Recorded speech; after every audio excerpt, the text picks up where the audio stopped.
या व्याख्यानमालेचा विषय असणारे पंत महाराज बाळीकुंजीकर.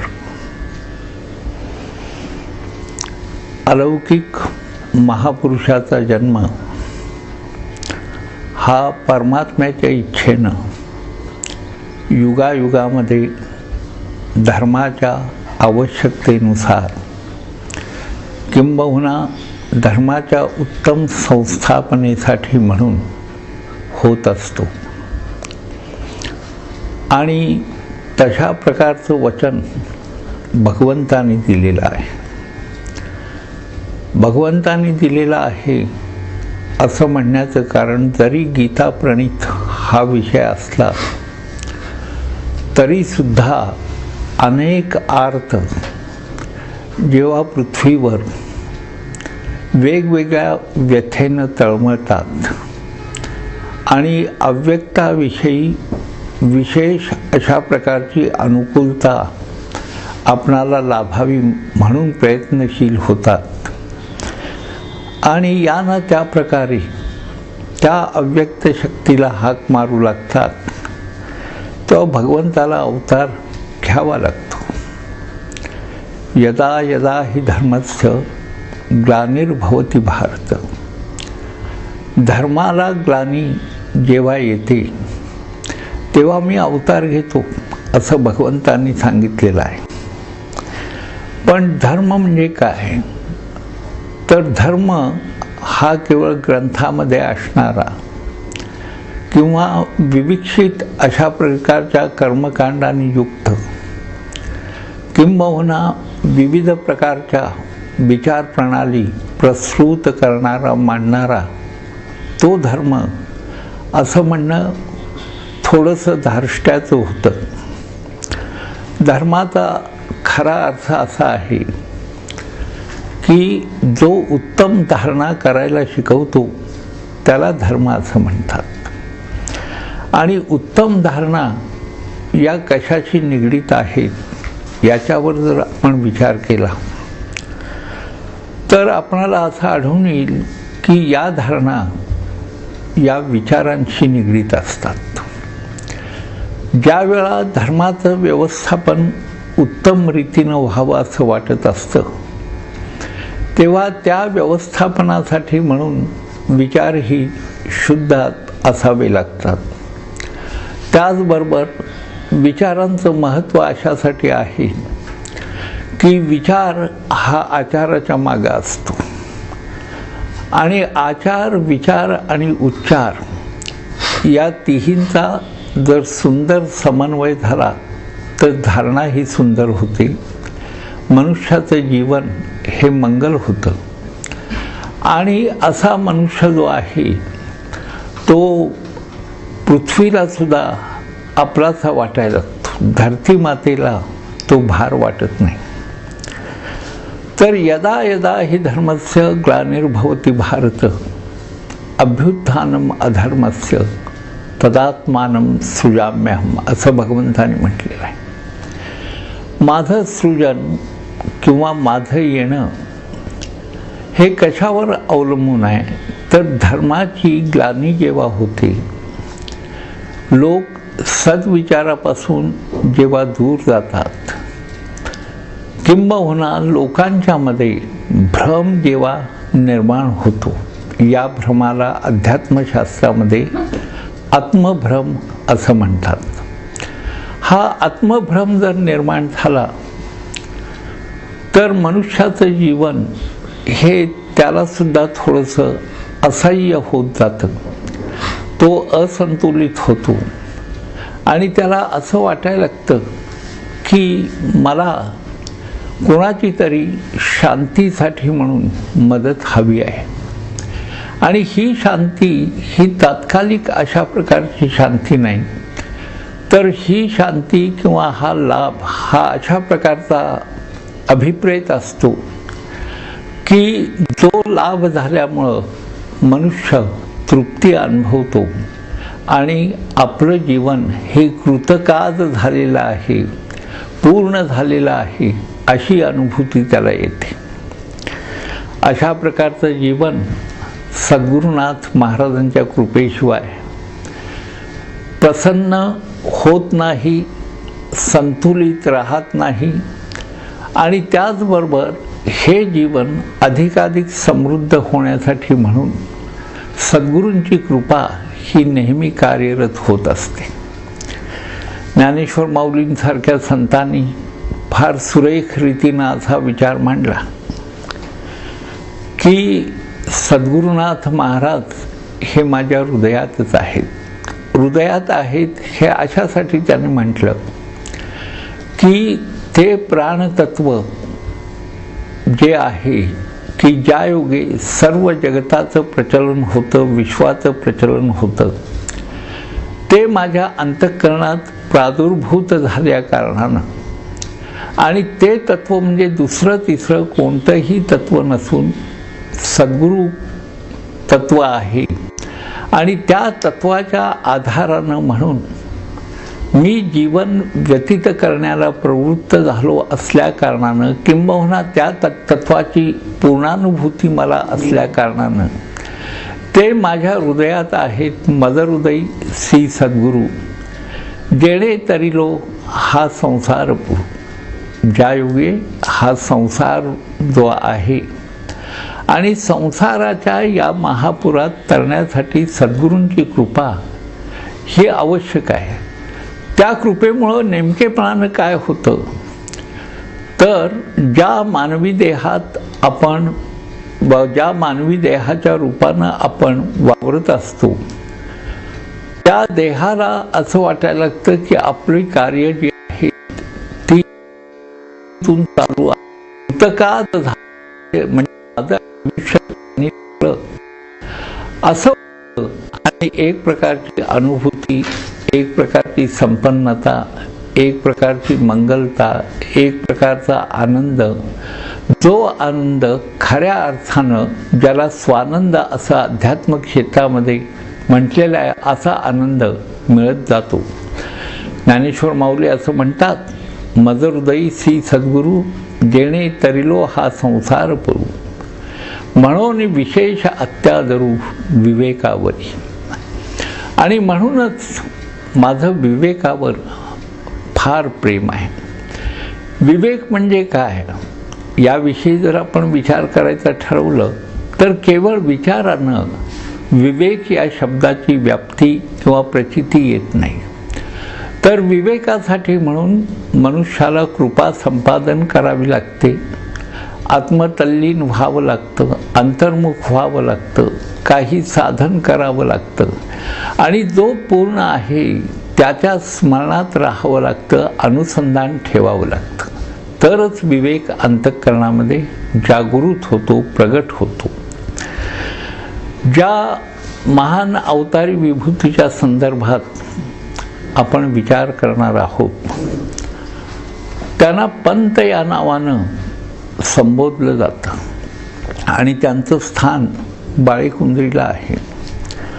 दत्त संप्रदायाचा जर आपण विचार केला तर या संप्रदायानं किंवा सांप्रदायिक अशा प्रकारचे जे महापुरुष आहेत त्यांच्या जीवनाकडे आपण पाहिलं तर आपणाला असं आढळून येतं की या सर्व महापुरुषांनी दिव्यत्वाची जोपासना करण्यासाठी म्हणून आपल्या आयुष्यामध्ये एक सुरेख अशा प्रकारची प्रक्रिया किंवा भूमिका जी आहे, जी भूमिका खरोखर आध्यात्मिक आयुर्मान किंवा आध्यात्मिकतेसाठी म्हणून उपयोगी पडेल, त्या भूमिकेला सुरक्षित करण्यासाठी ते प्रयत्नशील झाले आणि त्यांनी एकंदर सांप्रदायिक माध्यमातून ही प्राप्ती करून घेतलेली आहे.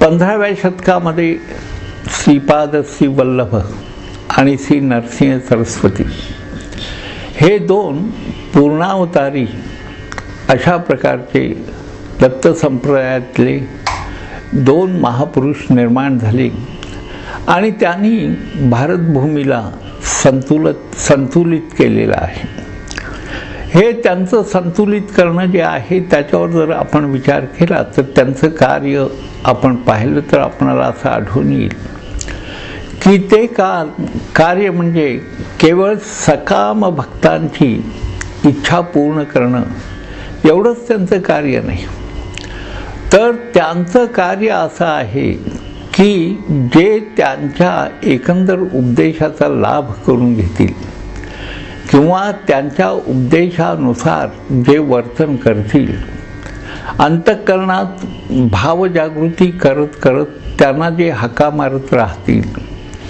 किंबहुना त्यांनी जे प्रबोधन केलेलं आहे त्या प्रबोधनावर विचार करत करत आपलं आयुर्मान व्यतीत करतील, त्यांना आत्मावस्था देण्याचं महत्कार्य त्यांनी केवळ ते मानवी देहात असतानाच केलेलं आहे असं नाही, तर आत्तासुद्धा ते कार्य चालू आहे. गुरुचरित्रामध्ये एक सुंदर अशा प्रकारचं विधान आहे. त्या विधानावर जर आपण विचार केला तर आपणाला असं आढळून येईल की खरोखर अध्यात्म मार्ग जर सुलभपणे आकलन करायचं असेल तर त्यासाठी म्हणून काहीतरी अंतरंगामध्ये अशी वृत्ती निर्माण व्हायला पाहिजे की ज्या वृत्तीला खरोखर जे उत्तम आहे त्याची तळमळ लागायला पाहिजे. आणि ही तळमळ लागण्यासाठी म्हणूनच गुरुचरित्रकारांनी अशी रचना केली की भगवंताचे जे अवतार आहेत त्या अवतारांच्या विषयी ज्ञान होण्यासाठी, नेमकेपणानं त्यांचं कार्य करण्यासाठी त्यांनी केलेलं जे प्रबोधन आहे हे प्रबोधन केवळ वैचारिक स्तरावर नाही तर अशा प्रकारे आकलन व्हायला पाहिजे की ज्या योगे विचार माध्यमातनं ते चित्ताच्या स्तरापर्यंत पोहोचेल आणि चित्तशुद्धी होईल. चित्तशुद्धीसाठी प्रयास असतो. आणि म्हणून यांच्याविषयी बोलताना सरस्वती गंगाधरांनी सांगताना असं विधान केलं की कार्याकारणे अवतार होती, क्वचित प्रगट क्वचित गुप्ती. अवतार हे काय होतात, काही वेळा प्रगट असतात, काही वेळा गुप्तपणे कार्य करतात. गुप्तपणे कार्य करतात म्हणजे काय करतात, तर त्यांचे देह जरी प्रगट असले तरी सुद्धा ते करत असलेलं कार्य हे अशा सूक्ष्म स्तरावरून चालू असतं की जो स्तर अनेकांच्या हृदयामध्ये, जी सूक्ष्मता अनेकांच्या हृदयामध्ये प्रविष्ट होते आणि त्या हृदयांच्यामध्ये काय होते तर विचार जागृती होते आणि त्या विचार जागृतीतून एक प्रकारची आत्मतृप्तता म्हणा किंवा अंतर्मुखता मनुष्य अनुभवत राहतो.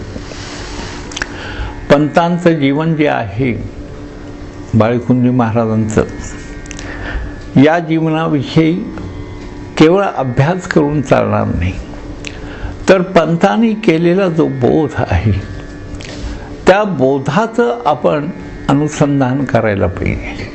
आणि हा बोध पंतांच्या माध्यमातून विश्वाला कशा प्रकारे अनुभवायला मिळाला याची जाणीव जर घेण्याचा आपण प्रयत्न केला तर आपणाला दत्त संप्रदायाचा जो धागा आहे तो धागासुद्धा लक्षात घ्यायला हवा. हा धागा लक्षात घेत असताना आपणाला असं आढळून येईल की दत्त संप्रदायानं जे ज्ञान प्रबोधन केलं ती प्रबोधन प्रक्रिया ही अनादी आणि अनंत कालापासून चालू आहे. त्याच प्रक्रियेचं प्रज्वलन या संप्रदायातील दिव्य अशा या अवतारी विभूतीने केलेलं आहे, ते म्हणजे श्रीपाद श्री वल्लभ आणि नरसिंह सरस्वती यांनी. आणि हे प्रबोधन करत असताना त्यांनी ज्या शक्तीचा वापर केलेला आहे त्या शक्तीचा जर आपण ध्यास घेतला तर आपणाला असं आढळून येतं की ती शक्ती ही कधीही लय पावणारी नाही, तर ती शक्ती अखंड आहे, विद्यमान आहे, सातत्यानं कार्यरत राहणारी आहे, प्रत्येकाला आश्वासक आहे आणि जो त्या शक्तीची कास धरेल किंवा जो त्या अवताराची कास धरेल, त्यांच्या कार्याविषयी विचार करेल, त्याच्या ठिकाणी अशा प्रकारची चेतना निर्माण करणारी आहे की ज्या चेतनेच्या माध्यमातून केवळ देहाचा उद्धार नाही तर आत्म्याचा उद्धार झाल्याशिवाय राहत नाही. देहाच्या आश्रयानं असल्या कारणानं आत्म्यालाही काही वेळा मालिन्य आलं की काय अशा प्रकारचा संभ्रम निर्माण होतो किंवा आत्मभ्रम निर्माण होतो. आता गाणगापूर, त्यानंतर अक्कलकोट, गिरनार ही जी दत्तस्थानं आहेत, नरसिंहवाडी किंवा औदुंबर, या दत्तस्थानांचा जर आपण विचार केला तर या प्रत्येक स्थानाशी निगडीत आणि या स्थानामध्ये जी एक अलौकिक अशा प्रकारची विभूती, ती म्हणजे दत्त संप्रदायाच्या दृष्टीनं दत्त महाराजांच्या माध्यमातून प्रस्थापित झालेली आहे. त्या विभूतीचा विस्तार आणि नातं कशा प्रकारे वेगवेगळ्या काळामध्ये वेगवेगळे ज्या विभूती निर्माण होतात त्यांच्याशी निगडीत आहे, याचा आपण अनेक सत्पुरुषांची जेव्हा चरित्र पाहतो तेव्हा प्रत्यय आल्याशिवाय राहत नाही. पंथांच्या चरित्राचा अभ्यास करताना आपणाला ही प्रचिती येते. ही प्रचिती अशासाठी येते की पंथांचे जे पूर्वज आहेत, साधारण 200 वर्षापूर्वीचा, 200-225 वर्षापूर्वीचा काळ असेल, त्या काळात गाणगापूर जवळ देऊळगाव म्हणून एक गाव आहे, निजामाचं राज्य. त्या देऊळगावचं खेडेगाव, आणि तिथं पंथांचे जे पूर्वज आहेत, जे पूर्वज वास्तव्य करून होते. त्यांचं वास्तव्य हे केवळ नुसतं आपलं देह आहे, वास्तव्य आहे म्हणून चालू आहे असं नव्हे, तर त्या वास्तव्याला सुद्धा एक प्रकारचा सुरेख अशा प्रकारचा सम्यक अर्थ दत्तभक्तीमुळं प्राप्त झालेला आपणाला पंथांच्या चरित्रामध्ये अनुभवायला मिळतो. हे जे गुराप्पा, त्यांचं नाव गुराप्पा, हे जे पूर्वज आहेत त्यांच्या घराण्यामध्ये जर कोणतं दैवत असेल तर अंबाबाई हे दैवत, आणि अंबाबाई हे शक्तिस्थान आहे. अंबाबाई हे त्यांचं दैवत आणि आराध्य दैवत. आराध्य दैवत म्हणजे काय की ज्या दैवताची उपासना घरामध्ये चालते ते आराध्य दैवत. आता ही उपासना चालते म्हणजे उपासना करतो आपण म्हणजे काय करतो तर कायेनं, कारण शास्त्रानं उपासनेचा जो प्रवाह आहे हा प्रवाह अधिक दृढ करण्यासाठी म्हणून जे प्रबोधन केलेलं आहे किंवा हा प्रवाह कसा दृढ करावा हे सांगितलेलं आहे, त्या बाबतीतला जर आपण विचार केला तर आपणाला असं आढळून येईल की उपासना हा प्रथम आपल्या चिंतनाचा विषय व्हावा लागतो. दुसरी गोष्ट अशी असते की उपासनेसाठी म्हणून शरीर जे आहे हे शरीर वापरायचा निश्चय व्हावा लागतो. त्याचबरोबर उपासनेसाठी वाचेचा उपयोग किंबहुना वाणी ही सुद्धा आहे. ही वाणी परावाणीपासून परावाणीच्या प्रत्ययासहित कार्यरत होते, यासाठी म्हणून या वाणीचा उपयोगही उत्तम रीतीनं करावा लागतो. आणि उपासनेचं माध्यम जर कोणतं असेल किंवा उपासनेची जाणीव ज्यामुळं होत असते त्याला मन असं म्हणतात. मन हे जरी इंद्रिय असलं, पंथांच्या एकंदर प्रबोधनामध्ये मनावर प्रबोधन केलेलं आहे, विचारावर प्रबोधन केलेलं आहे, साधकाच्या राहणीमानावर प्रबोधन केलेलं आहे, त्याची राहटी कशी असावी हे सांगितलेलं आहे. आणि मुख्य जर काय सांगितलं असेल तर साधकाच्या ठिकाणी अतिशय दृढ अशा प्रकारचा भक्तिभाव असणं आवश्यक आहे असं पंथांचं म्हणणं आहे. पण या म्हणण्याचा आधार त्यांच्या सगळ्या वाङ्मयाचा एकंदर आपण विचार केला, त्यांच्या प्रबोधनाचा विचार केला त्यांच्या सान्निध्यात जे दत्तोपंत नागरकट्टी होते त्यांना जो त्यांचा सहवास घडला 1-2 वर्षाचा, त्या सहवासातनं त्यांनी जे काही टिपणं करून ठेवली त्या टिपणांचा विचार केला तर आपणाला असं आढळून येते की कोणत्याही प्रकारे गैर अशा प्रकारचा असंतुलित विचार पंतांच्या मुखातून सद्गुरु कृपेनं कधीच निर्माण झाला नाही. आणि हा असंतुलित विचार का निर्माण होत नाही तर त्याच्या मागची भूमिका जर आपण पाहिली तर आपणाला असं आढळून येईल की विश्वामध्ये जे पूर्ण संतुलित आहे, जे पूर्ण कल्याणकारी आहे आणि ज्याच्या माध्यमातून आत्मकल्याण साधता येतं असं जे गुरुतत्व आहे, त्या गुरुतत्वाचा अखंड अशा प्रकारचा विचार पंथांनी आपल्या आयुष्यामध्ये उपासना म्हणून सुरेख रीतीनं त्या विचाराचं प्रवर्तन केलं. आणि हे प्रवर्तन सुद्धा सर्वसाधारणतः मनुष्याच्या जीवनामध्ये होण्यासाठी म्हणून त्याच्यावर गुरुकृपा लागतेच. गुरुकृपेशिवाय अशा प्रकारचं प्रवर्तन किंवा प्रचलन हे होतच नसतं.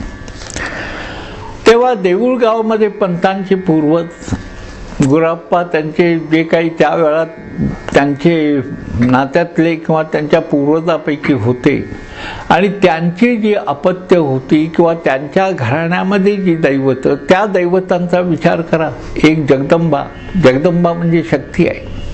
दुसरं दत्तगुरु, हे दत्तात्रेय हे त्यांचं उपास्य दैवत. पण या उपास्य दैवताची उपासना करत असताना सुद्धा अतिशय कडक अशा प्रकारची उपासना, कडक उपासना अशासाठी प्रथमतः केली जाते, नंतर तिचं प्रेमात रूपांतर होतं. पण कडक उपासना अशा साठी हवी असते की ज्या उपासनेच्या योगानं अन्य कोणत्याही प्रकारचे गैरविचार जे आहेत ते साधकाच्या अंतःकरणामध्ये प्रविष्ट होऊ नयेत. म्हणून यमनियम जे आहेत ते पाळावे लागतात. आपण म्हणतो की पंथाने परमार्थ जो सांगितला तो सहज, साधा, सोपा, कुणालाही आचरता येईल अशा प्रकारचा परमार्थ सांगितला.